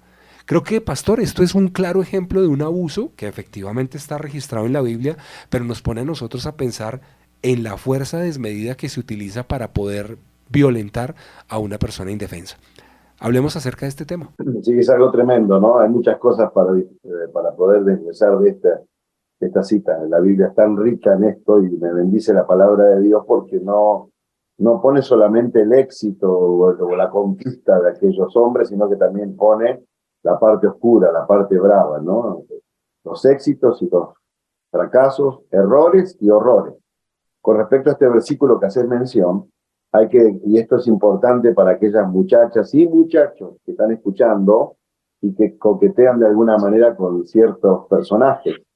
Es interesante que la misma ciencia asegura que cuando las hormonas del hombre se activan, su cerebro se pone a nivel casi animal y no se mide las consecuencias de lo que está sucediendo, ¿no? Y entonces viene aquella muchacha o aquel muchacho que se va y se mete o en una casa o se sube arriba de un auto, un vehículo y se van a algún lugar y se meten en el lugar donde están solos y o de alguna manera como se accede a ir a ciertos lugares donde la persona, el abusador, al excitarse, bueno, su mente se bloquea a mente de animal, y de hecho que ahí vienen los golpes, los maltratos, y bueno, la evidencia clara de un abuso es cuando los forenses revisan el cuerpo de la víctima y encuentran marcas de violencia que son muy comunes y a veces pareciera que no quedan registradas, pero quedan registradas. La ciencia ya descubre un abuso en un simple, ¿cómo se llama? Examen, por más que no la haya golpeado ni maltratado, pero ya hay partes donde queda registrado porque se ejerce una violencia, vuelvo a repetir, a modo animal, ¿no? Pero hablando un poquito de lo espiritual, creo que lo hablamos en un momento, también tiene que ver la puerta que se abrió en ese hogar, ¿no? Porque hablamos de las cosas que se heredan. Cuando uno ve la historia de David, encuentra que hubo un David que se quedó en el tiempo de la guerra y dice que andaba caminando por la azotea y de repente vio que había alguien que se estaba bañando. Típico diríamos, de hacer clic hoy en alguna página que tanto se ofrece y que tanto daño hace. Los inicios de los abusos, quizás antes David tenía que subir a la terraza, hoy solamente hay que agarrar los teléfonos, agarrar y hacer un clic donde no se tiene que hacer, y Satanás te ofrece todo lo necesario para despertar ese hambre inmoral, ese mal proceder. Y en el mundo espiritual uno le abre puertas. Es lo que sucedió tristemente con David. David fue un rey valeroso, fue un hombre conforme al corazón de Dios, pero la verdad que en la parte familiar fue un desastre. Y entonces ese hombre que tenía que ser el hombre que traía bendición a su casa, finalmente trajo maldición. ¿Por qué?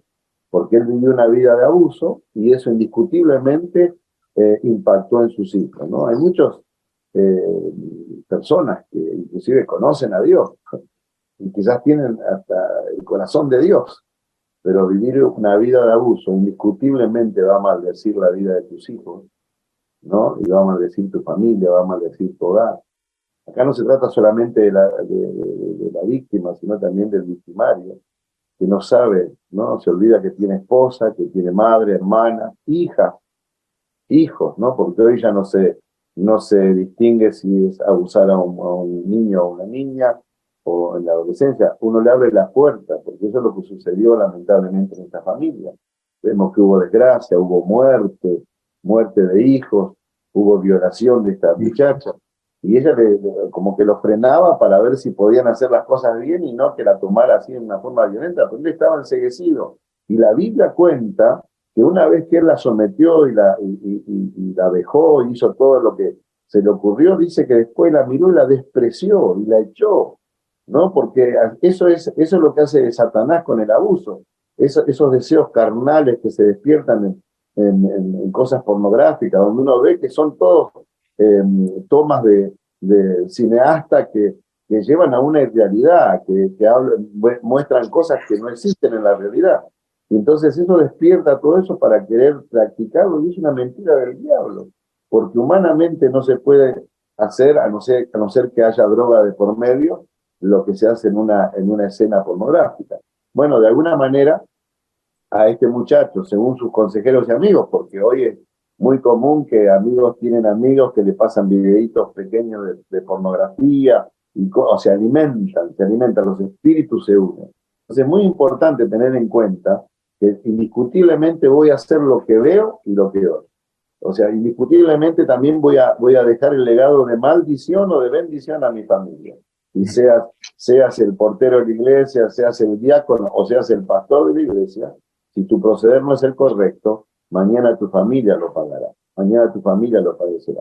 ¿Y con qué cara vas a mirar al cielo cuando una de tus hijas sea abusada, cuando uno de tus hijos? ¿Con qué cara vas a mirar al cielo cuando aquello que amás no velaste por cuidar? Bueno, lamentablemente, en la historia de David vemos esta situación que es muy triste y muy dolorosa. Pero creo que también Dios le estará hablando a muchos que tienen diferentes tipos de abuso, ¿no? Y yo creo que Dios nunca llega tarde.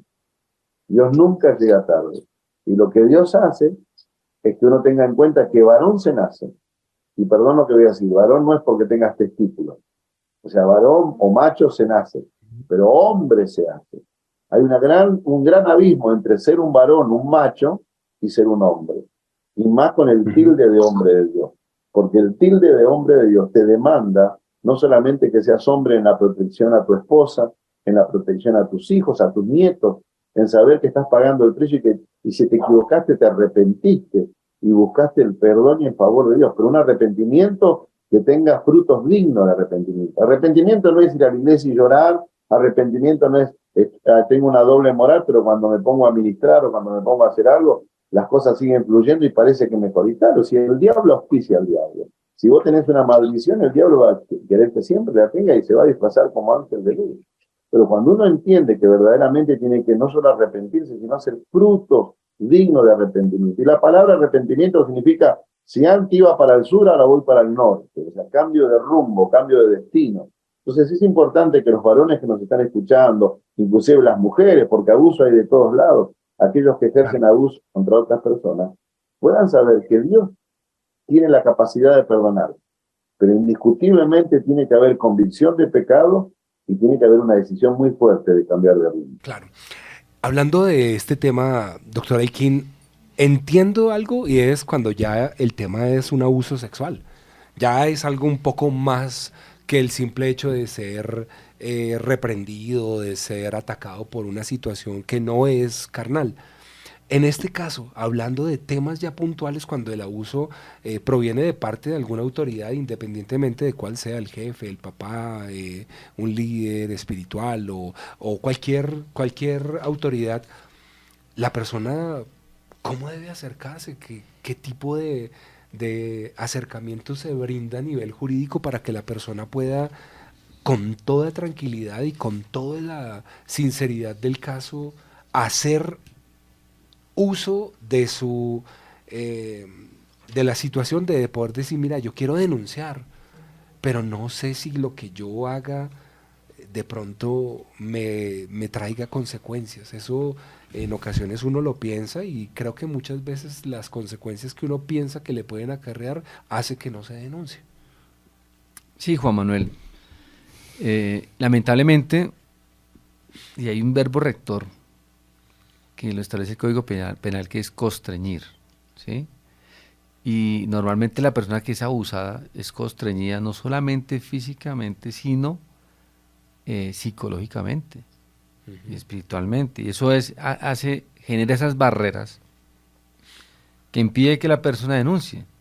Hemos visto episodios lamentables donde personas graban teniendo las relaciones sexuales no consentidas y en muchas ocasiones lo que se llama el acceso carnal violento, y amenazan a la víctima de que si denuncia le publica eso en las redes.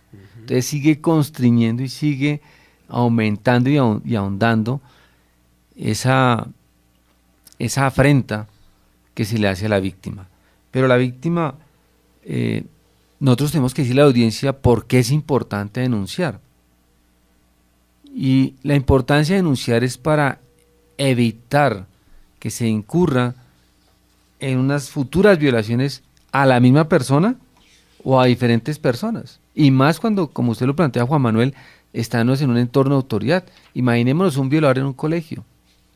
Imaginémonos un violador en una institución, a nivel laboral, en una empresa, ¿cierto? En un jardín infantil. O sea, ¿cuándo va a cesar eso si no es con una denuncia? Para que esa persona sea puesta a disposición de la autoridad competente y se evite unas futuras violaciones sexuales, con ocasión a su investidura, a su cargo, como usted lo manifestó. También es importante denunciar porque no solamente la persona abusada y víctima puede ser sujeto de ello, pueden ser otras personas. Entonces es una cadena, una secuencia. Y para ayudar a las víctimas a recuperarse emocionalmente. Recordemos que aquí la víctima no es decir, como ese derecho penal anterior es retributivo, la cometió y quedó ya compensado con la cárcel. No, también se trata de que sea restaurativo el concepto en materia penal. Y es que el delincuente o el victimario pague su condena, se restablezca en la cárcel o donde sea designado por el juez que va a pasar esa pena o esa condena, pero que también la víctima sea restituida física, psicológica y emocionalmente, porque eso es lo que busca una justicia restaurativa, ¿no? Y también para ayudar a la víctima a hacer un futuro, una vida normal, porque hay que pensar que el hecho no solo para en un proceso judicial y ver que la persona está intramuralmente privada de su libertad. Eso no termina ahí, hace parte de un proceso restaurativo para que haya no repetición, haya restablecimiento de ese derecho y que haya una acción legal que impida que no haya esa no repetición. Por eso es importante denunciar, porque si no denunciamos, pues de alguna u otra forma nos hacemos cómplices pasivos, ¿sí? Y lo habíamos tocado anteriormente en los otros segmentos, de cómo una persona por omisión puede callar y también esa persona que es abusada también puede de alguna u otra forma volverse cómplice, pero más que cómplice es el impacto a la sociedad. Claro.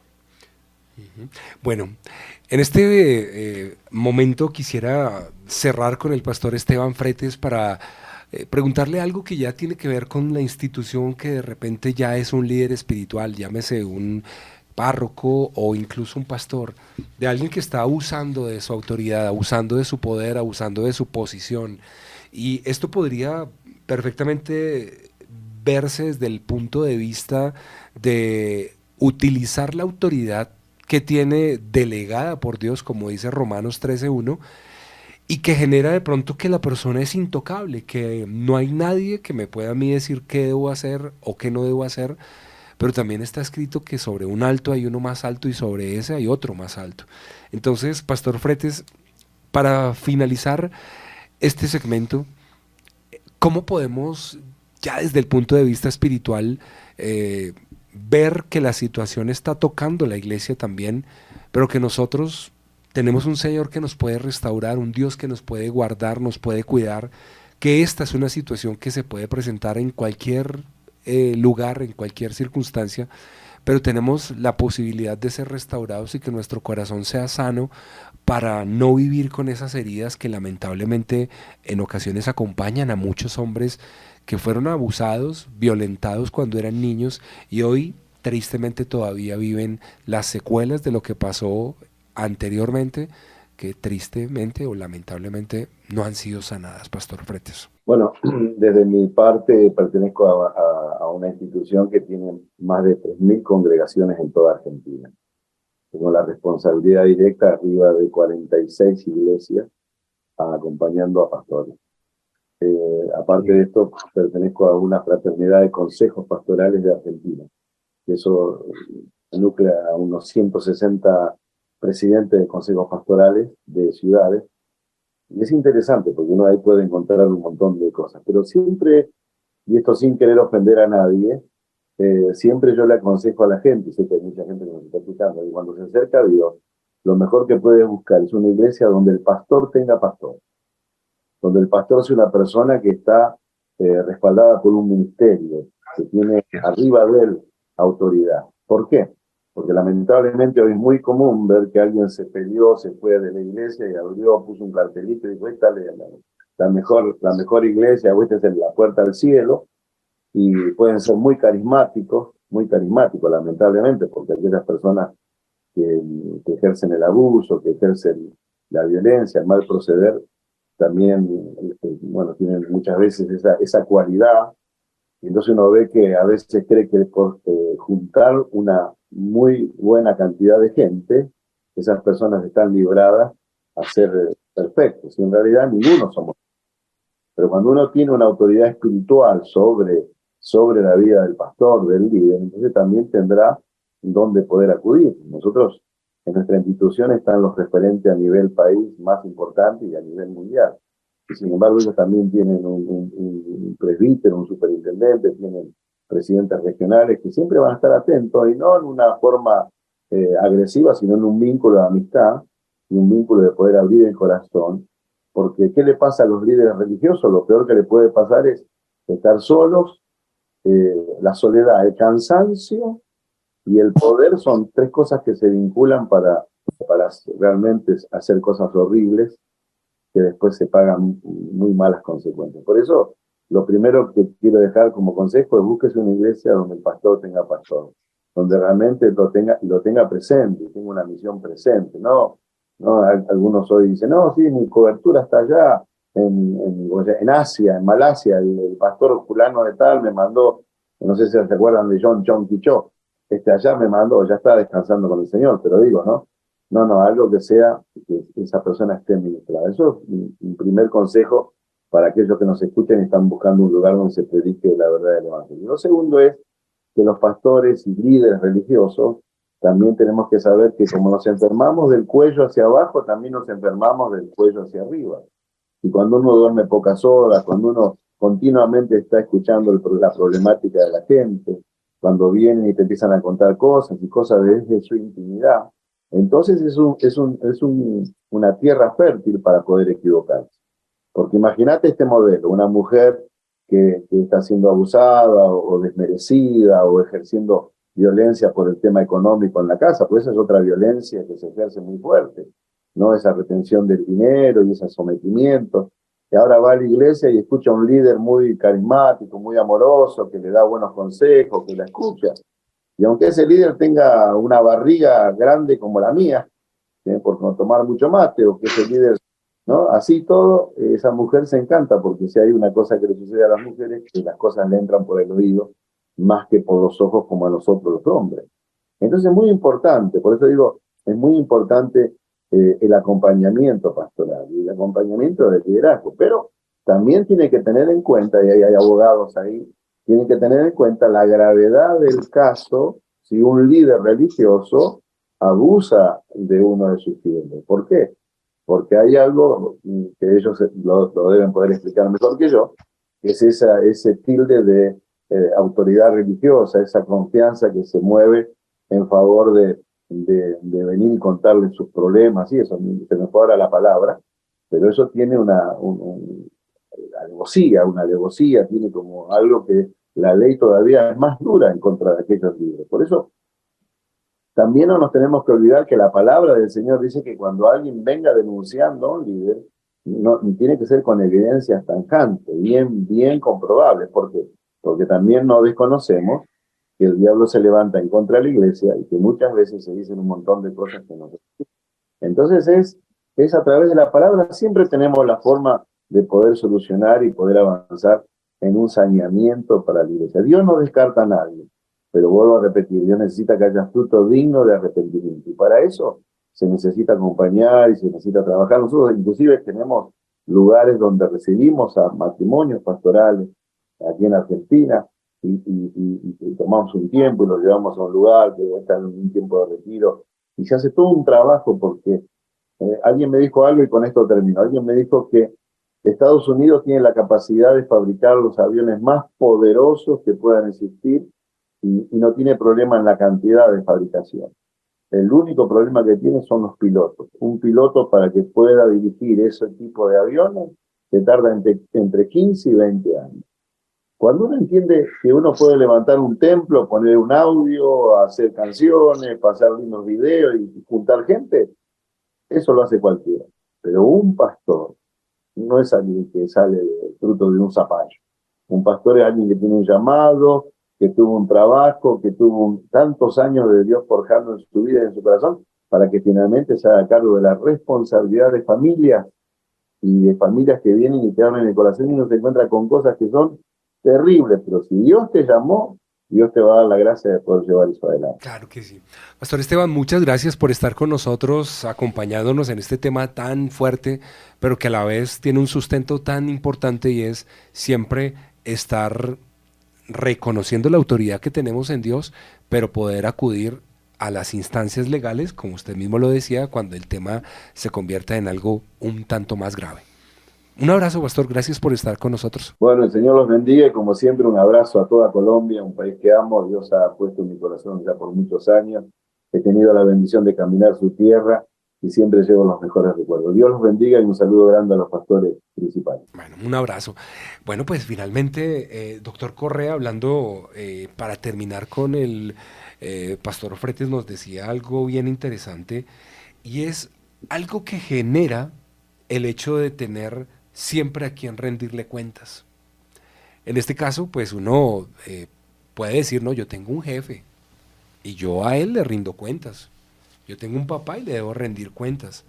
En el caso del derecho, cuando uno dice, yo no denuncio porque la verdad la ley es muy corrupta y eso nunca va a pasar nada. Lamentablemente yo pierdo es mi tiempo, me mandan de un lado para otro, no logro canalizar mi denuncia, se me va a ir por entre las ramas, eso la verdad me va a generar pérdida de tiempo y al final prefiero no hacerlo para evitar perder tiempo. En este caso, hablemos de eso, doctor Correa, el desmitificar el tema de que nunca va a pasar nada, de que efectivamente sí hay que hacer algo. Los oyentes a esta hora seguramente estarán diciendo, bueno, ustedes han tocado tantos temas, pero hábleme claro, dígame puntualmente que yo tengo derecho y que este abuso que me están cometiendo, alguien me lo va a escuchar y me van a ayudar. Juan Manuel, es muy cierto lo que dijo el pastor. Lo que pasa es que aquí en Colombia nuestra justicia es un poquito lenta, un poquito despaciosa, pero eso no es excusa para uno no poner en conocimiento de la justicia. Hay mucha gente que efectivamente evita poner en conocimiento de la justicia o poner la denuncia directamente ante los órganos o ante las entidades correspondiente investigativa por el solo hecho de yo ir allá a ese centro de atención o a esa entidad, demorarme todo un día para decirme que me tengo que irme para otra dependencia, etcétera, etcétera.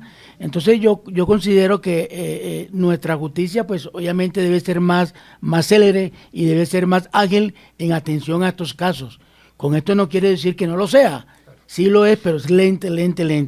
Yo quiero de aprovechar esta oportunidad que tú nos estás brindando para sensibilizar y concientizar a las personas que son víctimas de estos tipos de vejamen, estos tipos de delitos, porque es que con el solo hecho de yo callarme, yo mismo me estoy autoflagelando, me estoy autocondenándome por no poner en conocimiento de la justicia lo que verdaderamente me pasó.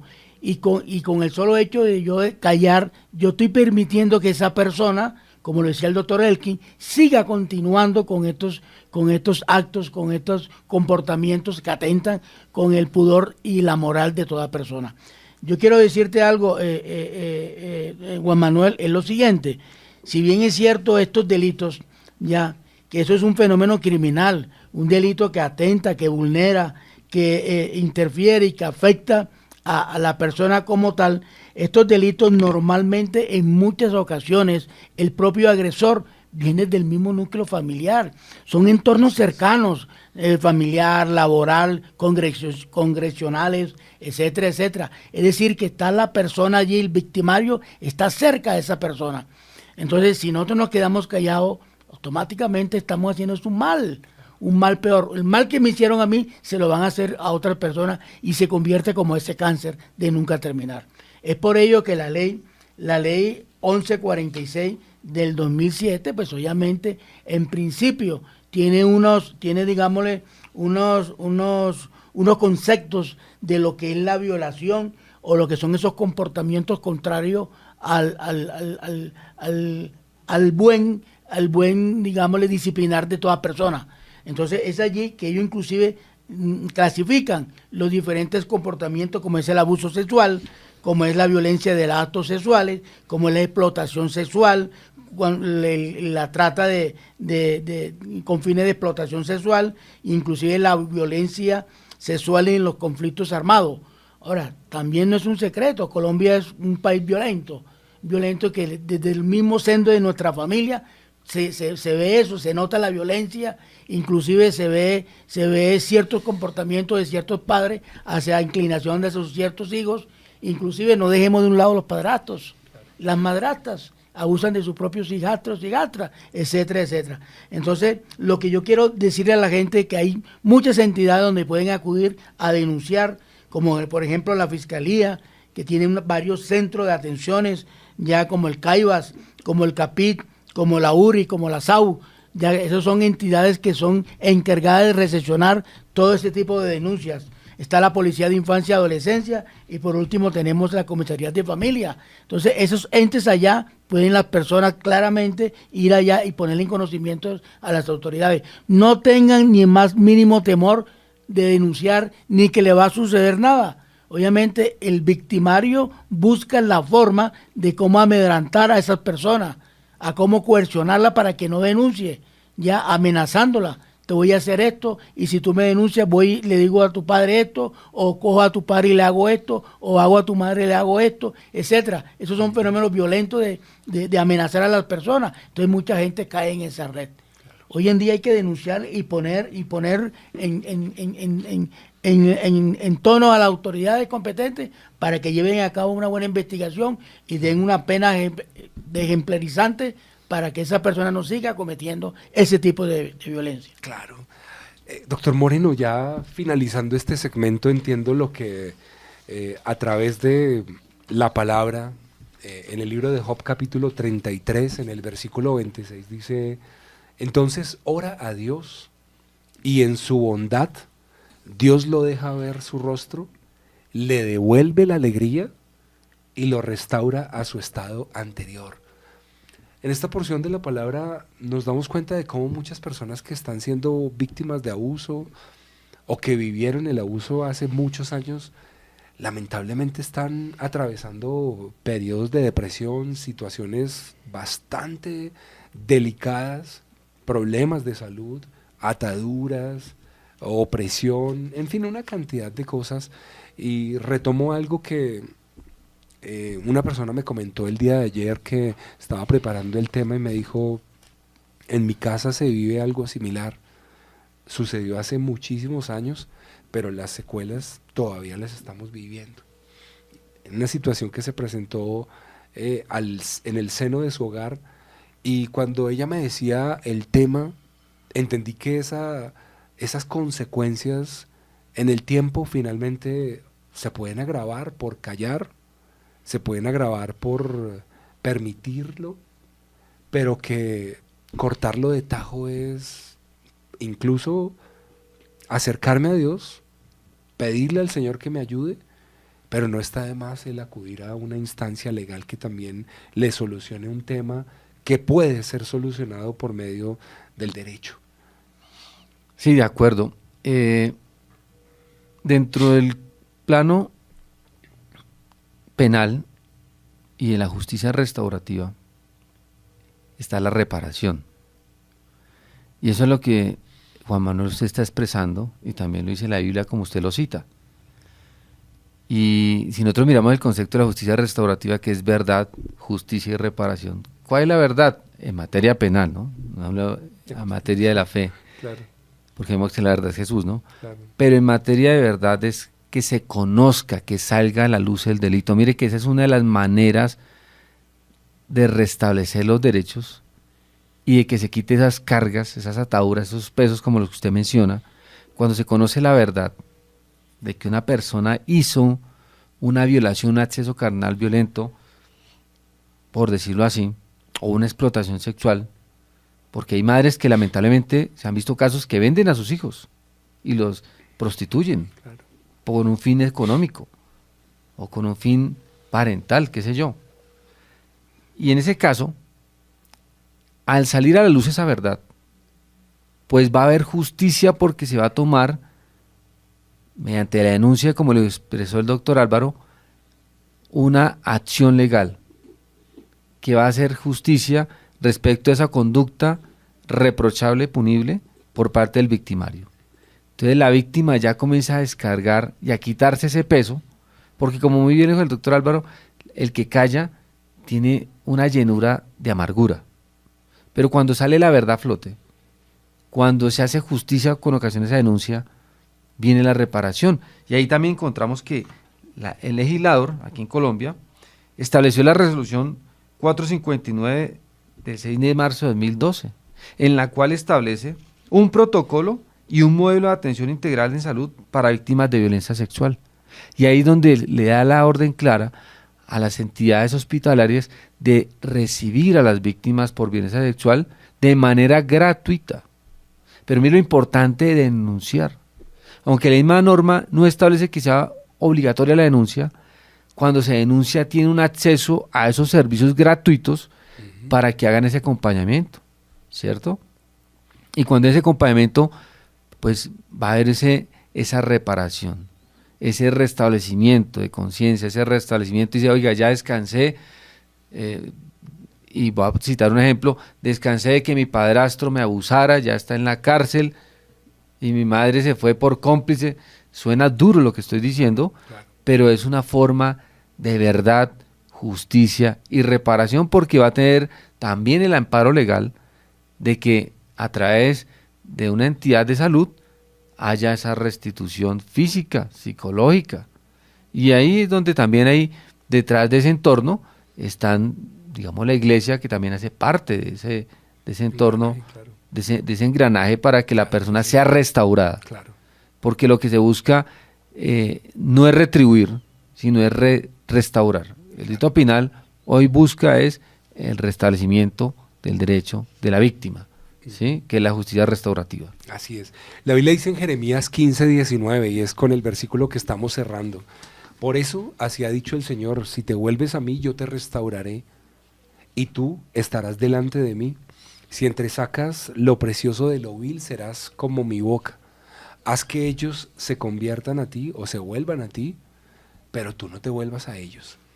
Es una oportunidad que tenemos en este programa o en este espacio para poder decir, mira, muchas veces las personas dicen, yo le voy a hacer lo mismo. Y le voy a hacer lo mismo y le voy a hacer pagar lo que usted me hizo. Y es empezar a tomar la justicia por sus propias manos y querer que le vaya tan mal como me ha ido a mí. Y aquí la Biblia dice, no, que ellos se vuelvan a ti y tú no a ellos. No es que yo tenga que pagarles mal con mal, porque finalmente eso puede llegar a convertirse en un delito mayor, en coger las cosas como que a mí me hicieron daño, abusaron de mí, entonces yo voy a abusar de él. Yo recuerdo un caso y les voy a contar una anécdota de una vez un hombre que conocí en un trabajo anterior. El hombre había sido abusado por su papá por años. Y no solamente era un abuso carnal, sino también abusaba de su mamá con violencia. Y el hombre a su papá lo odiaba, no lo podía soportar. Pero un momento a otro conoce al Señor Y el hombre, antes de conocer del Señor, él decía, cuando yo sea grande, a mi papá lo voy a coger y le voy a dar tan duro, pero tan duro que se va a acordar de mí. Y ese era su pensamiento toda la vida, hasta cuando un día conoce de Jesús. Y el hombre en ese momento empieza con ese dilema de, si yo ya conocí de Jesús y el pensamiento que me acompañaba, ¿yo qué hago? Y él no veía a su papá hasta que un día simplemente lo vio y estaba, me acuerdo muy bien porque él me lo contó diciendo que él vivía en un piso alto, si no estoy mal era un piso 18, 19 en un apartamento. Y el hombre cuando llegó vio a su papá que estaba próximo al balcón del lugar donde se encontraron. Y en ese momento el hombre, pese a que ya conocía de Jesús, lo primero que pasó por su mente fue en agarrarlo y botarlo por la ventana.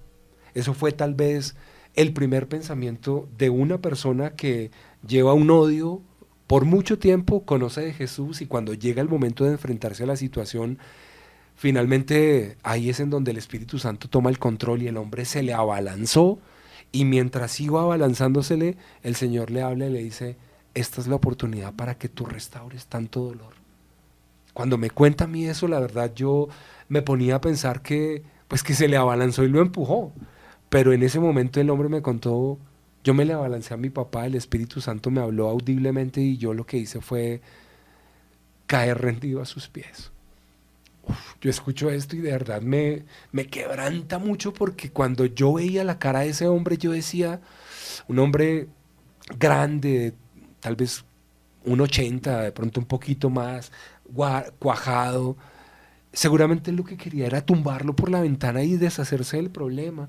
Y el hombre cae a sus pies, le abraza, le pide perdón y le dice, papá, perdóneme. Wow, eso fue una escena que yo recuerdo a ese hombre contándomelo y yo digo, el mismo Señor es el que hace esto. Le pidió perdón y después de pedirle perdón se funden en un abrazo, se restaura la relación y al cabo de 3 meses muere su papá. El hombre tuvo 3 meses para poder disfrutar de un papá que durante años lo violentó pero que se separó de él por odio. Y cuando yo recuerdo esta historia puedo simplemente decir, Dios es el que hace esto. Dios es el que dice, yo te restauraré y tú estarás delante de mí si entresacas lo precioso de lo vil. Y hoy es la oportunidad para que tú, si estás escuchando este programa, saques eso precioso que hay en medio de lo vil, de lo duro, de lo triste, de lo fuerte, de lo traumático. Y yo les puedo simplemente decir que hoy en día ese hombre que me contó esta historia es pastor en México. Es un hombre que tiene un ministerio muy floreciente en el lugar donde está viviendo ahorita, pero tuvo un pasado bastante doloroso. Y pues doctor Correa, doctor Moreno, yo creo que Dios puede restaurar a cualquier persona que hoy esté viviendo una situación como esta, que de pronto diga, me siento supeditado a que me está pasando, pero no sé pasar un poco más allá porque el perdón que se lo dé Dios yo no puedo. Pero que la ley también pueda actuar de una manera correcta y pueda, a través del acompañamiento que ustedes nos están brindando el día de hoy, generar que las personas puedan escribirnos y puedan decir, mire, yo sé que Dios me puede ayudar, pero necesito una ayuda jurídica. Yo sé que Dios está haciendo cosas muy grandes en mí, pero necesito una manito. Yo estoy completamente seguro que Dios me ha restaurado. Y llevo años proclamando que el Dios que yo vivo es el Dios que me sanó.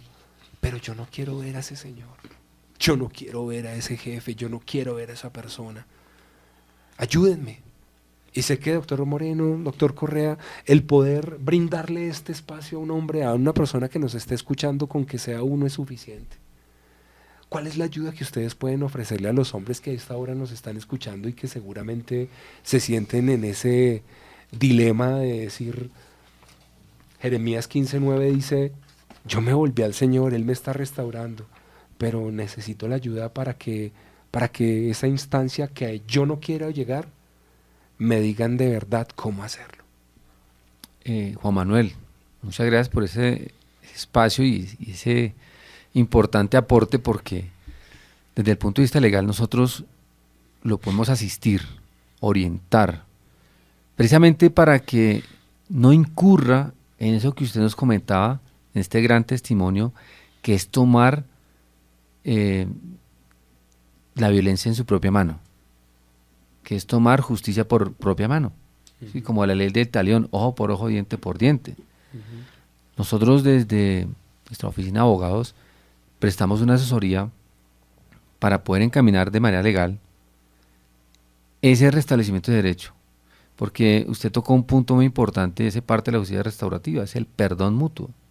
Dentro de la reparación a las víctimas está contemplado el perdón mutuo. Y por eso cuando la persona dice, oiga, yo cometí este delito, lo acepta, es consciente, hablo del victimario, de su agresión, su violencia, le pide perdón en muchas ocasiones a la víctima. Le pide perdón a la víctima y a veces la víctima necesita eso, más que el dinero. Claro. ¿Sí? Y eso es más confortante, y ahí es donde nosotros lo acompañamos, le asistimos a la persona para que llegue a ese punto, para evitar que hayan esos desbordes pasionales, sentimentales, familiares, con ocasiones de afrenta, y de manera legal se llegue a una verdad, una justicia y una reparación. Y la reparación tengamos en cuenta que no solamente de la víctima, sino del victimario, porque él también se tiene que buscar que esa persona se restaure, porque eso que usted leyó aquí en Jeremías no solamente aplica para la víctima, que indudablemente tiene que ser restaurada, sino el victimario para que se reponga, se repare y se resocialice, vuelva a la sociedad como un nuevo ser cambiado.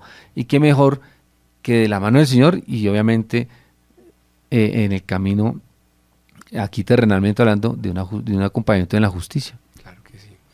Bueno, así llegamos al final de este espacio, de verdad que hoy ha sido bastante fuerte, pero sobre todo muy confrontante y lo más interesante, con una gran certeza de que podemos encontrar en Dios una restauración plena y total independientemente de la situación que se esté atravesando. Este espacio simplemente pretendía, en la medida de lo posible, buscar aquellas personas que ya fueron restauradas, qué bendición que puedan decir gracias a Dios lo logré, pero también tuve mi acompañamiento con una persona que me asesoró en todo y lo pude lograr.